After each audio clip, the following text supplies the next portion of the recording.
Welcome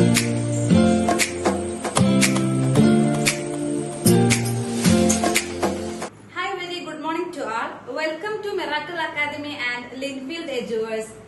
ഇന്ന് August 6 Hiroshima ദിനം. Hiroshima ദിനാചരണ പ്രോഗ്രാമിലാണ് നാം ഏവരും ഒത്തുചേർന്നിരിക്കുന്നത്. ഈ ഒരു പ്രോഗ്രാമിലേക്ക് എല്ലാവരെയും ഹാർദവമായി സ്വാഗതം ചെയ്യുന്നു. I would like to invite miss Rafseena to the stage for the welcome speech. ഇന്നിവിടെ എത്തിച്ചേർന്നിരിക്കുന്ന എല്ലാ വ്യക്തികൾക്കും എന്റെ വിനീതമായ നമസ്കാരം. ഓഗസ്റ്റ് 6 ഹിരോഷിമ ദിനം, ചരിത്രത്തിലെ കറുത്ത ദിനം. രണ്ടാം ലോക മഹായുദ്ധത്തിന്റെ ഫലമായി അമേരിക്ക 1945 ഓഗസ്റ്റ് 6 ജപ്പാനിലെ ചെറുനഗരമായ ഹിരോഷിമയിൽ അണുബോംബ് പ്രയോഗിച്ചു. അതിന്റെ ഫലമായി അവിടെ തീനാളങ്ങൾ ഉണ്ടാവുകയും നിരവധി ആളുകൾ കൊല്ലപ്പെടുകയും ചെയ്തു. മനുഷ്യരാശിയെ യുദ്ധമില്ലാത്ത ലോകത്തെക്കുറിച്ച് ചിന്തിപ്പിക്കുവാൻ വേണ്ടിയാണ് നാം ഓരോ ഹിരോഷിമ നാഗസാക്കി ദിനവും ആചരിക്കുന്നത്. നാം ഇന്നിവിടെ ഒത്തുചേർന്നിരിക്കുന്നതും ഹിരോഷിമ ദിനത്തെക്കുറിച്ച് രണ്ടു വാക്ക് സംസാരിക്കുവാനാണല്ലോ. അതിനാൽ നമ്മൾ ക്ഷണം സ്വീകരിച്ച് ഇവിടെ എത്തിയ നമ്മുടെ മുഖ്യ അതിഥി നിഷാദ് സാറിനെ ഞാൻ പരിപാടിയിലേക്ക് ഹാർദമായി സ്വാഗതം ചെയ്യുന്നു. അധ്യക്ഷ പ്രസംഗം പറയുവാൻ വേണ്ടി എന്റെ പ്രിയ കൂട്ടുകാരി സെജില മിസ്സിനെയും മുഖ്യ പ്രഭാഷണം പറയുവാൻ വേണ്ടി എന്റെ പ്രിയ കൂട്ടുകാരികളായ ഫാത്തിമ, മാജിദ, ഷഹല, ഫസ്ന, ഷഹന എന്നിവരെയും നമ്മുടെ അക്കാദമിയുടെ HR ആയ റാഫി സാറിനെയും ആശംസ പറയുവാൻ വേണ്ടി ബഹുമാനപ്പെട്ട ഷുഹൈല മിസ്സിനെയും ഞാൻ ഈ പരിപാടിയിലേക്ക് ഹാർദ്രമായി സ്വാഗതം ചെയ്യുന്നു. ഒരിക്കൽ കൂടി ഈ വേദിയിലിരിക്കുന്ന എല്ലാ ജനങ്ങളെയും ഞാൻ പരിപാടിയിലേക്ക് വിനീതമായി സ്വാഗതം ചെയ്യുന്നു. നന്ദി, നമസ്കാരം. I am very happy to invite Miss Sajila to President's speech.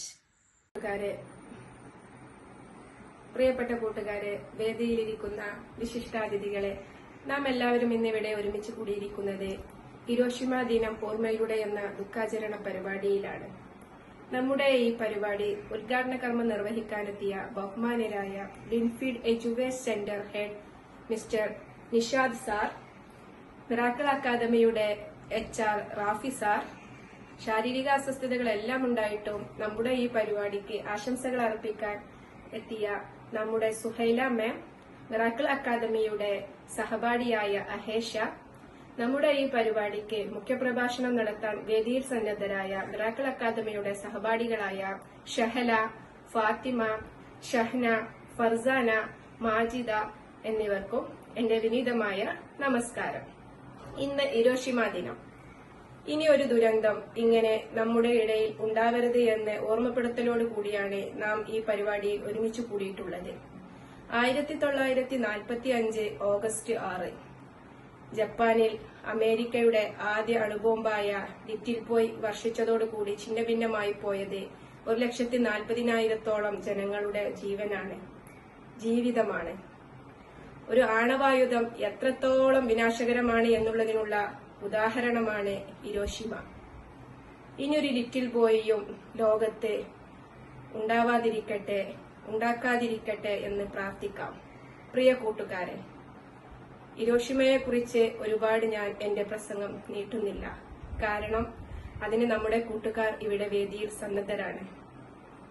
അതുകൊണ്ട് ഈ പരിപാടി ഉദ്ഘാടന കർമ്മം നിർവഹിക്കാൻ നമുക്ക് നമ്മുടെ പ്രിയപ്പെട്ട നിഷാദ് സാറിനെ വേദിയിലേക്ക് ക്ഷണിച്ചുകൊണ്ട് എന്റെ ഈ അധ്യക്ഷ വഹിക്കുക എന്ന കർത്തവ്യം ഞാനിവിടെ നിർത്തുകയാണ്. നന്ദി, നമസ്കാരം. We cordially welcome Miss Shifan to the stage to inaugurate this program. Please welcome ma'am. Good afternoon all. എല്ലാവർക്കും സുഖാണല്ലോ അല്ലെ?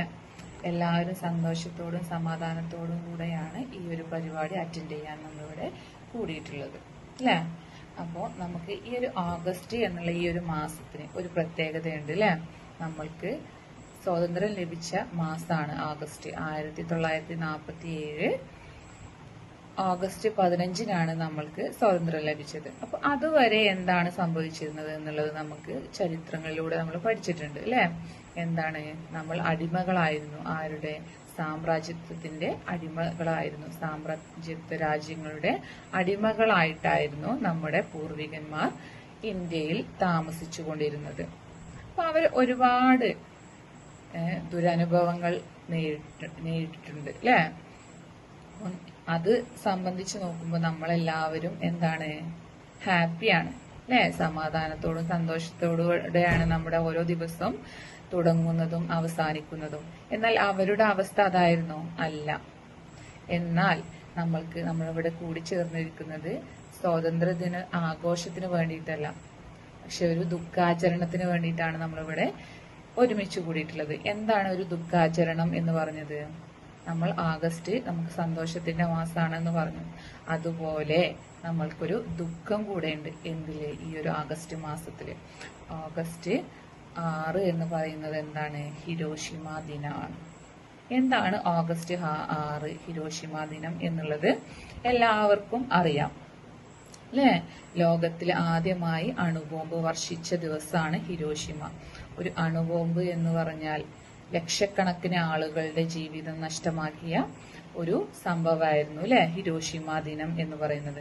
1945 ഓഗസ്റ്റ് 6 ഹിരോഷിമ ഹിരോഷിമ എന്നുള്ള ആ ഒരു നഗരം കത്തിച്ചാമ്പലായത്.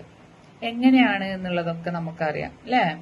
നമുക്കറിയാം ഒന്നാം ലോക മഹായുദ്ധം, രണ്ടാം ലോക മഹായുദ്ധം അല്ലെ? അതായത് ഒന്നാം ലോക മഹായുദ്ധത്തിന്റെ തുടർക്കഥയായിരുന്നു, കഥയല്ല തുടർ സംഭവമായിരുന്നു എന്ത്? രണ്ടാം ലോക മഹായുദ്ധം എന്ന് പറയുന്നത്. അപ്പോ ഓരോ യുദ്ധങ്ങളിലും ലക്ഷക്കണക്കിന് ആളുകള് ജീവൻ പൊലിഞ്ഞിട്ടുണ്ട് അല്ലെ? പക്ഷേ അതിനേക്കാളും ഭയാനകമായിരുന്നു രണ്ടാം ലോക മഹായുദ്ധത്തിന്റെ അവസാനമായ ഹിരോഷിമയും നാഗസാക്കിയും ജപ്പാനില് അല്ലെ? ആരാണ് ഈ ഒരു ഹിരോഷിമ അല്ലെങ്കിൽ നാഗസാക്കിക്ക് കാരണമായിട്ടുള്ളത്? നമുക്കറിയാം, ഒരു ഏറ്റവും വലിയ സമ്പദ് രാജ്യമാണ് അല്ലെ അമേരിക്ക. ഈ ഒരു ലോകത്തെ തന്നെ കീഴടക്കാൻ വേണ്ടിയിട്ടുള്ള സമ്പത്തും ആണവ ശക്തിയും എല്ലാം ആർക്കുണ്ട്? അമേരിക്കക്കുണ്ട്. അപ്പോ അമേരിക്കയോട് ഒരേ അവസ്ഥയിൽ അല്ലെങ്കിൽ അത്രയും ഒരു സ്ട്രോങ് ആയിട്ടുള്ള ഒരു രാജ്യമായിരുന്നു എന്ത്? ജപ്പാൻ. അപ്പോൾ ഈ ഒരു നമുക്കറിയാം രണ്ടാം ലോക മഹായുദ്ധം എന്ന് പറയുന്നത് തന്നെ ഒരുപാട് യുദ്ധങ്ങളുടെ അല്ലെ തുടർക്കഥ തന്നെയാണ്. അപ്പോ 1941 ഈ ഒരു അമേരിക്കയെ ആക്രമിച്ചതിനുള്ള ഒരു പ്രതികാരമായിട്ടാണ് എന്ത് ചെയ്തത്? അണുബോംബ് ഹിരോഷിമയില് അമേരിക്ക വർഷിക്കുന്നത്. അപ്പൊ നമുക്കറിയാം, നമ്മളെല്ലാവരും സ്കൂളുകളിലെല്ലാം ഒരു ഫോട്ടോ കണ്ടിട്ടുണ്ട് അല്ലെ? ഹിരോഷിമ എന്ന് പറയുമ്പോൾ ഒരു ഫോട്ടോ കാണും. എന്താണത്? ഒരു കോണിന്റെ ആകൃതിയിൽ അല്ലെ? പുകയാണ് അല്ലെ? അപ്പൊ എന്താണ് അത് സൂചിപ്പിക്കുന്നത്? അത്രയും ശക്തിയിലാണ് അവിടെ ആ ഒരു ബോംബ് പൊട്ടിയത്. ഒരുപാട് ലക്ഷക്കണക്കിന് ആളുകള് ജീവിതം നഷ്ടമായത്. അപ്പോ ഇതിനെ കുറിച്ചുള്ള ഒരു ഓർമ്മപ്പെടുത്തൽ എന്ന് പറയുമ്പം ഇനിയും നമുക്ക് യുദ്ധം വേണം എന്ന് വിചാരിച്ചിട്ടാണോ നമ്മളിത് ഓർമ്മപ്പെടുത്തലായിട്ട് ആചരിക്കുന്നത്? അല്ല, നമുക്കിനി യുദ്ധം വേണ്ട എന്നുള്ളൊരു തീരുമാനം നമ്മൾ ഓരോ ആളുകളും എടുക്കണം. അതിനു വേണ്ടിയിട്ട് എന്തെല്ലാം ചെയ്യുവാൻ പറ്റുമോ അതെല്ലാം നമ്മൾ ചെയ്യണം. കാരണം അത് അന്ന് ആ ഒരു സമയത്ത് അത്രമാത്രം പ്രഹരമേൽപ്പിച്ചിട്ടുണ്ടെങ്കിൽ ഈ ഒരു ആധുനിക കാലത്ത് ഈ ഒരു അണുബോംബിന്റെ പേരെല്ലാവർക്കും അറിയില്ലേ? എന്താണ്? Little boy. ലിറ്റിൽ ബോയ്ക്ക് അത്രയും പ്രഹരമേൽപ്പിക്കാൻ പറ്റിയിട്ടുണ്ടെങ്കിൽ ഇന്ന് അല്ലെങ്കിൽ നാളെ ഏതെങ്കിലും ഒരു രാജ്യം ഈ ഒരു അണുബോംബ്, അടുത്തൊരു അണുബോംബ് അല്ലെങ്കിൽ അടുത്തൊരു യുദ്ധം, ഒരു മൂന്നാം ലോക മഹായുദ്ധത്തിന് തുടക്കം കുറിക്കുകയാണെങ്കിൽ എത്രമാത്രം നമുക്ക് നഷ്ടമാകും എന്നുള്ളത് നമുക്ക് എല്ലാവർക്കും അറിയാം അല്ലേ? അപ്പൊ ഇനിയൊരു യുദ്ധം നമുക്ക് വേണ്ട. അപ്പോൾ അങ്ങനെ ഒരു യുദ്ധം വേണ്ട എന്നുള്ളൊരു തീരുമാനം ഓരോരുത്തരും എടുക്കണം. അപ്പോ നമ്മൾ എല്ലാവരും ഓരോരുത്തരായിട്ട് ഡീറ്റെയിൽ ആയിട്ട് ഞാൻ പറയേണ്ട ആവശ്യമൊന്നുമില്ല, നമുക്ക് ഒരുപാട് കാര്യങ്ങൾ അറിയാം. ഇനി നമ്മുടെ കൂട്ടുകാര് ഒരുപാട് പ്രോഗ്രാംസുമായിട്ട് നമുക്ക് പിന്നിലുണ്ട്. അവർ നമുക്ക് കൂടുതൽ വിവരങ്ങൾ കൈമാറും. അപ്പൊ നമുക്ക് ഈ ഒരു പരിപാടി നല്ല രീതിയിൽ മുന്നോട്ട് പോകട്ടെ എന്ന് ഞാൻ ആശംസിക്കുന്നു. അതുപോലെ ഞാൻ ഈ ഒരു പരിപാടി ഉദ്ഘാടനം ചെയ്തതായിട്ട് ഞാൻ അറിയിക്കുന്നു. Thank you. I would like to invite Shahla, Fatima and Farzana stage for the keynote speech. എല്ലാവർക്കും നമസ്കാരം. നമ്മൾ ഇന്നിവിടെ കൂടിയിട്ടുള്ളത് ഹിരോഷിമ ദിനത്തിലാണ്. ഹിരോഷിമ ദിനം നമുക്കൊരു ആഘോഷമല്ല, മറിച്ച് നമ്മളിൽ എല്ലാവരിലും ഒരു ബോധവൽക്കരണം സൃഷ്ടിക്കുക എന്നതാണ് അതിൻ്റെ ഉദ്ദേശം. എന്നിൽ ഇന്നിവിടെ നിക്ഷിപ്തമായിട്ടുള്ളത് ഹിരോഷിമയിൽ അന്ന് എന്ത് സംഭവിച്ചു എന്ന് നിങ്ങളുമായി പങ്കുവയ്ക്കാനാണ്. നമ്മൾക്ക് എല്ലാവർക്കും അറിയാം. എന്നിരുന്നാലും കൂടി ഹിരോഷിമയുടെ ഓർമ്മകളിലൂടെ നമുക്കൊന്ന് സഞ്ചരിക്കാം. രണ്ടാം ലോക മഹായുദ്ധത്തിന്റെ അടിസ്ഥാനത്തിൽ ജപ്പാനെ പരാജയപ്പെടുത്തുന്നതിനു വേണ്ടി അമേരിക്ക അവരുടെ നേരെ ഒരു അണുബോംബ് പ്രയോഗിക്കുകയാണ് ഉണ്ടാവുന്നത്. നമ്മുടെ മനുഷ്യരാശിയുടെ ചരിത്രത്തിലെ തന്നെ കറുത്ത ദിനമായാണ് നാം എല്ലാവരും ഇതിനെ കാണുന്നത്. 1945 ആഗസ്റ്റ് 6 ഏകദേശം ഒരു 8:15 എന്ന സമയത്തോടടുത്ത് എനോളഗ എന്ന യുദ്ധവിമാനത്തിൽ നിന്ന് യുറേനിയം അടങ്ങിയിട്ടുള്ള ലിറ്റിൽ ബോയ് എന്ന പേരിലുള്ള അണുബോംബ് ഹിരോഷിമയിലേക്ക് പതിക്കുകയാണ്. ഹിരോഷിമയുടെ 1900 അടി ഉയരത്തിൽ വെച്ച് തന്നെ അത് പൊട്ടിത്തെറിക്കുന്നു. അതേ നിമിഷം 80,000-ഓളം ആളുകളാണ് അവിടെ മരിച്ചത്. മാത്രമല്ല, ദിവസങ്ങൾ കഴിയുന്തോറും 1000-ഓളം ആളുകൾ മരണത്തിന് ഇരയായിക്കൊണ്ടിരുന്നു. ഈ ആണവവികിരണത്തിന്റെ ആഘാതം ജപ്പാൻ ജനതയെ പ്രതികൂലമായി തന്നെ ബാധിച്ചിട്ടുണ്ട്. അമേരിക്കയിലെ ഒരു അണുബോംബ് നിർമ്മാണ പദ്ധതിയായ മാൻഹാട്ടൻ പ്രൊജക്ടിന്റെ ഭാഗമായിട്ട് റോബർട്ട് ഓപ്പൺഹൈമർ എന്ന വ്യക്തിയുടെ നേതൃത്വത്തിലാണ് ഈ അണുബോംബ് വികസിപ്പിച്ചിട്ടുള്ളത്. ലോകത്തിൽ തന്നെ അണുബോംബ് പ്രയോഗിച്ച മറ്റൊരു നഗരമാണ് നാഗസാക്കി. 1945 ഓഗസ്റ്റ് 9 ഏകദേശം ഒരു 11:02 എന്ന സമയത്തോടടുത്ത് ബോഗസ്കർ എന്ന വിമാനത്തിൽ നിന്നും ഫാറ്റ്മാൻ എന്ന പ്ലൂട്ടോണിയം അടങ്ങിയ ബോംബ് നാഗസാക്കിയിലേക്ക് പതിക്കുകയാണ്. ബോംബ് പൊട്ടിത്തെറിച്ച നിമിഷം തന്നെ 40,000-ഓളം ജനങ്ങൾ ഈ ദുരന്തക്കെടുതിക്ക് ഇരയായി. 1945 സെപ്റ്റംബർ 2 ജപ്പാൻ ഔദ്യോഗികമായി കീഴടങ്ങി. ഇതോടെ രണ്ടാം ലോക മഹായുദ്ധം അവസാനിച്ചു. ഹിരോഷിമയിലെ സ്ഫോടനത്തിൽ ബാക്കിയായ ഒരു കെട്ടിടം നിലനിന്നിരുന്നു, ഇൻഡസ്ട്രിയൽ പ്രൊമോഷൻ ഹാൾ. അത് ഇപ്പോൾ അവിടെയുള്ള ജനങ്ങൾ ഹിരോഷിമ പീസ് മെമ്മോറിയൽ എന്ന പേരിൽ സംരക്ഷിച്ചു പോരുന്നു. ഹിരോഷിമ ദിനത്തിൽ അവിടെയുള്ള ജനങ്ങളെല്ലാം ഒത്തുകൂടുകയും ലോകരാഷ്ട്രങ്ങളിലെ വിശിഷ്ട അതിഥികൾ ഒന്നുചേരുകയും ചെയ്യുന്നു. എന്നിട്ട് ലോകത്തിൽ ഇനിയൊരു ദുരന്തം ഉണ്ടാവരുതെന്ന പ്രാർത്ഥനയോടെ അവരവിടെ നിന്നും മടങ്ങുന്നു. ഹിരോഷിമയിലും നാഗസാക്കിയിലും ഉണ്ടായ ആണവ ദുരന്തത്തിന്റെ അനന്തരഫലങ്ങൾ തലമുറകൾക്കിപ്പുറം അവർ അനുഭവിച്ചു കൊണ്ടിരിക്കുകയാണ്. ഓരോ നിമിഷവും ഇഞ്ചിഞ്ചായിക്കൊണ്ടാണ് അവിടെയുള്ള ജനങ്ങൾ മരണത്തിനടിമയായിക്കൊണ്ടിരിക്കുന്നത്. ലോകത്ത് അണുവായുധം നിർമ്മാർജ്ജനം ചെയ്യേണ്ടതിന്റെ ആവശ്യകതയാണ് ഹിരോഷിമ നാഗസാക്കി ദിനങ്ങൾ നാം ആചരിക്കുന്നതിലൂടെ ലക്ഷ്യമിടുന്നത്. ഇത്രയും പറഞ്ഞുകൊണ്ട് ഞാൻ നിർത്തുന്നു. നന്ദി. മാന്യ സദസ്സിന് വന്ദനം. ഇന്ന് ഹിരോഷിമ ദിനം. 78 വർഷം മുമ്പ് രണ്ടാം ലോക മഹായുദ്ധത്തിൽ ജപ്പാനെ നശിപ്പിച്ച അമേരിക്ക അണുബോംബ് വർഷിപ്പിച്ചതിന്റെ ഓർമ്മ ദിനമാണ് ഇന്ന്. ആണവായുധം എത്രമാത്രം വിനാശകരമാണ് എന്നതിന്റെ സാക്ഷ്യമാണ് വൻപ്യു ദ്വീപിലെ ഹിരോഷിമ ചരിത്രത്തിൽ രേഖപ്പെടുത്തുന്നത്. 1945 ആഗസ്റ്റ് 6 സമയം 8:15 ജപ്പാനിലെ ഹിരോഷിമ നഗരത്തിൽ അമേരിക്ക ലിറ്റിൽ ബോയ് എന്ന് പേരിട്ട് വിളിച്ച അണുബോംബ് വർഷിച്ചപ്പോൾ 1.5 ലക്ഷം മനുഷ്യജീവങ്ങളാണ് അവിടെ ചെതറിപ്പോയത്. ഇന്നോളം ലോകം കണ്ടിട്ടില്ലാത്ത അത്രയും വലിയ നരഹത്യയാണ് ജപ്പാനിൽ നടന്നത്. രണ്ടാം ലോക മഹായുദ്ധത്തിന്റെ അവസാന നാളുകൾ നൽകിയ നടുക്കത്തിൽ നിന്നും ഇന്നും മുക്തരല്ല ലോക ജനത. അണവായുധ പ്രയോഗത്തെ തുടർന്ന് അണുവികിരണം ഏൽപ്പിച്ച ആഘാതം തലമുറകളിലേക്ക് നീണ്ടു. എത്ര മനുഷ്യജീവങ്ങളാണ് യുദ്ധത്തിൽ ഇല്ലാതെയായത്. അനേക കുട്ടികളെ അനാഥരാക്കി, കോടിക്കണക്കിന് വിധവകളെ സൃഷ്ടിച്ചു. പട്ടിണിയും ഒറ്റപ്പെടുത്തലും തകരുന്ന ജീവിതം യുദ്ധത്തിന്റെ അനന്തരഫലങ്ങളായി. ഇന്നും അവിടെ ജനിക്കുന്ന കുട്ടികൾ പോലും വൈകല്യങ്ങളും രോഗങ്ങളുമായി നിലനിൽക്കുന്നു. ഹിരോഷിമ ദുരന്തത്തെ അതിജീവിച്ച് പിന്നീട് രക്താർബുദം ബാധിച്ച് മരണത്തിന് കീഴടങ്ങിയ സഡാക്കു സസാക്കി എന്ന പെൺകുട്ടി ഇന്നും ലോകമനസ്സിൽ വീങ്ങുന്നൊരു ഓർമ്മയാണ്. സഡാക്കു സസാക്കി ഉണ്ടാക്കിയ പേപ്പർ കൊക്കുകൾ ലോക സമാധാനത്തിന്റെ പ്രതീകമായി കണക്കാക്കപ്പെടുന്നു. ഹിരോഷിമയിലും നാഗസാക്കിയിലും അണുബോംബ് പ്രയോഗിച്ച് 78 വർഷങ്ങൾ പിന്നിട്ടിരിക്കുന്നു. ഇന്നും ലോകത്തിന്റെ പല ഭാഗങ്ങളിലും രാജ്യങ്ങൾ തമ്മിൽ സംഘർഷങ്ങൾ നടക്കുന്നു. നിരവധി ജീവനുകൾ പൊലിയുന്നു. അതിന്റെ ഉദാഹരണമാണ് നാം കണ്ടുകൊണ്ടിരിക്കുന്ന ഇസ്രയേൽ പലസ്തീൻ യുദ്ധം. എന്താണ് യുദ്ധങ്ങൾ കൊണ്ട് നാം നേടിയത്? ലക്ഷക്കണക്കിന് നിഷ്കളങ്കരായ മനുഷ്യരെ കുരുതിക്കൊടുത്തു. പ്രകൃതിക്ക് സാരമായ കോട്ടങ്ങളെ സംഭവിച്ചു. യുദ്ധങ്ങൾ നമുക്ക് സമ്മാനിച്ചത് നഷ്ടങ്ങളുടെ കണക്കുകൾ മാത്രം. ഇനിയെങ്കിലും തുറന്ന മനസ്സോടെ ഒരുമിച്ചിരുന്ന് പ്രശ്നങ്ങൾ പരിഹരിക്കാൻ നമ്മുടെ രാജ്യതലവന്മാർക്ക് സാധിക്കണം. ജനങ്ങൾ സമാധാനമാണ് ആഗ്രഹിക്കുന്നത്, യുദ്ധങ്ങളെ അല്ല. എല്ലാ ലോകരാഷ്ട്രങ്ങളും അണുവായുധങ്ങൾ നിർമ്മാർജ്ജനം ചെയ്യുന്ന നടപടി എടുക്കണം. ഐക്യരാഷ്ട്ര സംഘടന ഇതിന് നേതൃത്വം കൊടുക്കണം. ഇനിയൊരു ഹിരോഷിമയോ നാഗസാക്കിയോ ഈ ലോകത്ത് ഉണ്ടാകാൻ പാടില്ല. മനുഷ്യനോട് ചെയ്യുന്ന ഈ ക്രൂരതയ്ക്ക് വിരാമം പറയണം. നമുക്ക് പരസ്പരം പുഞ്ചിരിക്കാം, മനസ്സ് തുറന്ന് സംസാരിക്കാം, യുദ്ധവിരുദ്ധ വികാര മനസ്സിൽ സൂക്ഷിക്കാം, നല്ലൊരു തലമുറയെ സൃഷ്ടിക്കാം. ഡോക്ടർ മറിയാം മോണ്ടിസോറി പറഞ്ഞ പോലെ നല്ലൊരു തലമുറയ്ക്ക് മാത്രമേ ഈ ലോകത്തെ സമാധാനം നിലനിർത്താൻ സാധിക്കുള്ളൂ എന്ന് പറഞ്ഞുകൊണ്ട് എൻ്റെ വാക്കുകൾ അവസാനിപ്പിക്കുന്നു. നന്ദി. നമസ്കാരം.